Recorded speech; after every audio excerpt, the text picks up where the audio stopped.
Hello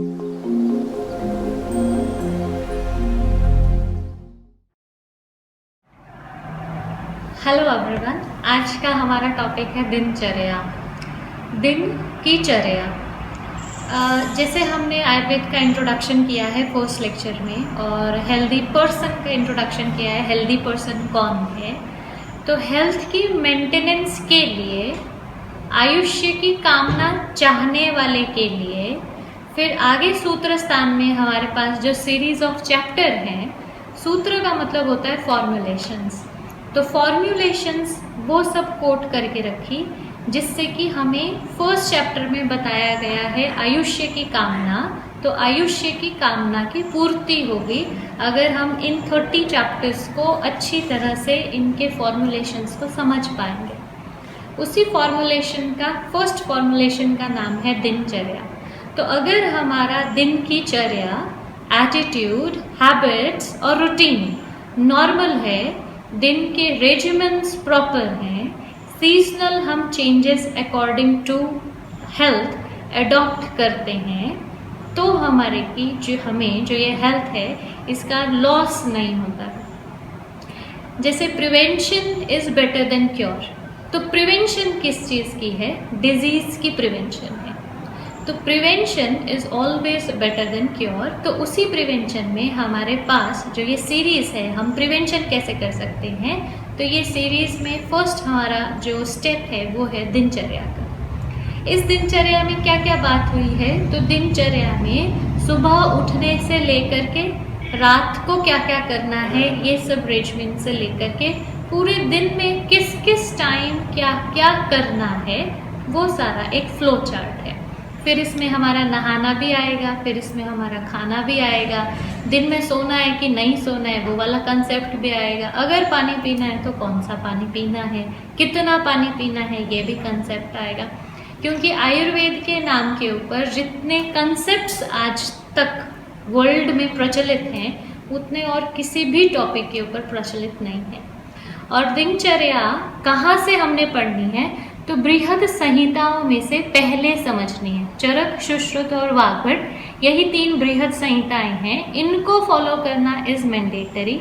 और इसके अलावा फिर एडजॉइनिंग में अगर भाव प्रकाश में से मिले तो वो भी ले सकते हैं, और नियर बाय संहिताएं अगर हमें कुछ ऐसे रूल्स एंड रेगुलेशन सिखाने की कोशिश करते हैं, डिपेंडिंग अपॉन कि मेरे को वो फेवर करेगा कि नहीं, तो मैं ऑफकोर्स उनको अडॉप्ट कर सकती हूँ। तो दिनचर्या में जैसे हमने फर्स्ट में लाइन में डेफिनेशन करते हैं, तो कैसे करते हैं? दिनस्य चर्या दिनचर्या, प्रतिदिनम चर्या दिनचर्या। तो ये लाइंस हमने पढ़नी है क्या? बिल्कुल पढ़नी है। ये डेफिनेशन है, किसी भी एक वर्ड को डिफाइन करती हैं संहिताएं, तो ये डेफिनेशंस हमें आनी चाहिए। इसी के साथ है प्रतिदिनम कर्तव्य चर्या इति दिनचर्या। दिने दिने चर्या, दिनस्य वा चर्या दिनचर्या। इजी है ये, सिर्फ वर्ड्स में थोड़ा थोड़ा डिफाइन किया है, इसको थोड़ा से चेंजेस किया, मतलब मीनिंग तो सेम है।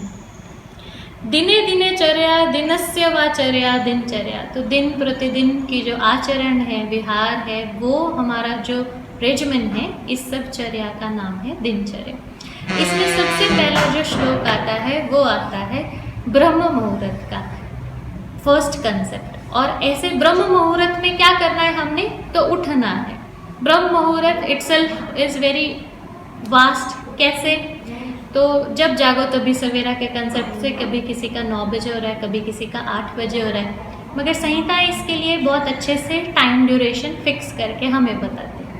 अष्टांग संग्रह में दिन हमारे पास जो ब्रह्म मुहूर्त है उसका जो श्लोक है वो क्या है? ब्रह्मचर्यम ब्रह्म मुहूर्ते उत्तिष्ठेत स्वास्थो रक्षार्थम आयुष। तो जिसको चाहिए कि उसका स्वास्थ्य बना रहे संपूर्ण आयुष्य में, उसको ब्रह्म मुहूर्त में उठना चाहिए। और ब्रह्म मुहूर्त कब है? तो इसके लिए फिर टाइम ड्यूरेशन का फिक्सेशन है, फिक्स होना चाहिए ना। तो इसके डिवीजन के लिए अहोरात्र वर्ड आता है। अहोरात्र का मतलब होता है दिन और रात, 24 आवर्स का सर्कल।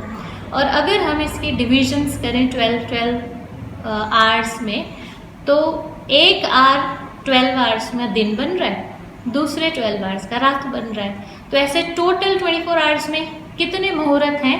तो 30 मुहूर्त हैं।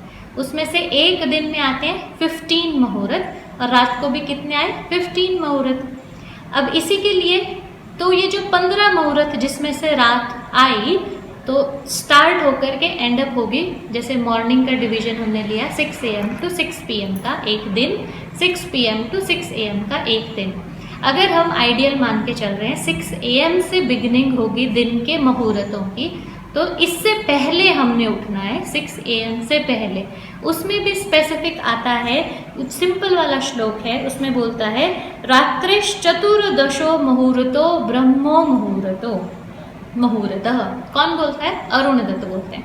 क्या बोलते हैं? तो जो चतुर्दश मुहूर्त है रात्रि का वो ब्रह्म मुहूर्त है। ठीक है। अब देखो जब दिन बड़ा होगा रात छोटी होगी तो वो उसका जो ब्रह्म मुहूर्त है वो थोड़ा सा डेविएट हो जाएगा उन दिनों के ड्यूरेशन से। चतुर्दशो मुहूर्त कौन सा हुआ? तो 15 दिन की जो रात थी, 15 मुहूर्त की जो रात थी, लास्ट मुहूर्त जो 15th मुहूर्त है उससे पहला चतुर्दश मतलब 14th मुहूर्त। और एक मुहूर्त का जब हम मात्रा के परिकाष्ठा को देखते हुए जब मुहूर्त तक का आते हैं, डिविजन्स में आते हैं, तो उस मुहूर्त का ड्यूरेशन आता है 48 मिनट्स का। तो जो 15th मुहूर्त 48 को अगर हम माइनस कर दें 6 o'clock में से, तो जो 40th मिनट है वो कौन सा है? 5:12 का। 5:12 में 14th मुहूर्त खत्म हो रहा है। 5:12 से पहले जो 48th मिनट है वो है 4:30 AM का। तो 4:30 AM से लेकर के 5:12 AM तक का जो एक मुहूर्त है, इस 48 मिनट्स में हमारे पास टाइम ड्यूरेशन की लिमिट है कभी भी उठने की। ओके, ये एक कंसेप्ट है। और दूसरा एक और कंसेप्ट है जिसमें वो बोलते हैं कि रात का जब वात का काल चल रहा हो, सुश्रुत ने जब हमारे को साइकिल समझाया है जिसमें कि ये एनर्जीज कैसे काम करती हैं, उसमें समझाने के लिए उन्होंने कहा है कि जो रात का अंतिम प्रहर है, तो रात्रि का जो प्रहर है 2 AM से लेकर के 6 AM के बीच में ये वात काल में उठने का हमारे पास टाइम होता है। ये है ब्रह्म मुहूर्त। इसमें हमने क्या करना है? तो ब्रह्म वर्ड किसके लिए है? नॉलेज के लिए। तो फिर वो चाहे फिजिकल पैरामीटर्स के लिए हमारी स्टडी वाली नॉलेज है या फिर आध्यात्म प्राप्तियों के लिए ज्ञान विज्ञान वाली नॉलेज है, उसका अध्ययन स्मरण ध्यान इस टाइम पे हमारे को ब्लेस्ड है। इस टाइम पे हमारी वर्ल्ड में जो कॉस्मॉस एनर्जी का ऑरा है वो सबसे ज़्यादा मैक्सिमम है। तो मॉर्निंग 2 AM से लेकर के मॉर्निंग 2 AM से लेकर के 6 AM तक, 2 AM से लेकर 6 AM तक के जो 4 आवर्स का ड्यूरेशन है, इसमें हम कभी भी उठ सकते हैं। वैसे ही सोने के लिए भी तो बात करनी चाहिए इनको।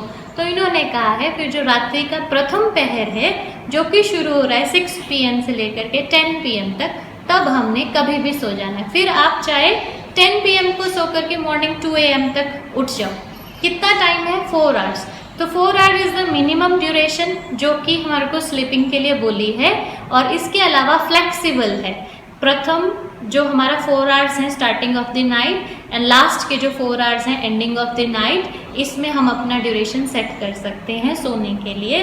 तो requirement of a body for a sleep varies from person to person. It can be 4 hours, it can be 8 hours, it can be 12 hours. Even age will decide the requirement कि आपको कितना टाइम चाहिए सोने के लिए। छोटे babies ज़्यादा सोते हैं, बड़े थोड़ा कम सोते हैं, और फिर ओल्ड एज तक आते आते स्लीप वैसे कम हो जाती है। तो कौन से चेंजेस हमारी बॉडी में फिजियोलॉजिकल हैं और कौन से पैथोलॉजिकल हैं? कुछ लोग आपको मिलेंगे लाइफ में, वो आपको हमेशा कंप्लेंट करेंगे मेरे को नींद ही नहीं आती, मेरे को नींद ही नहीं आती।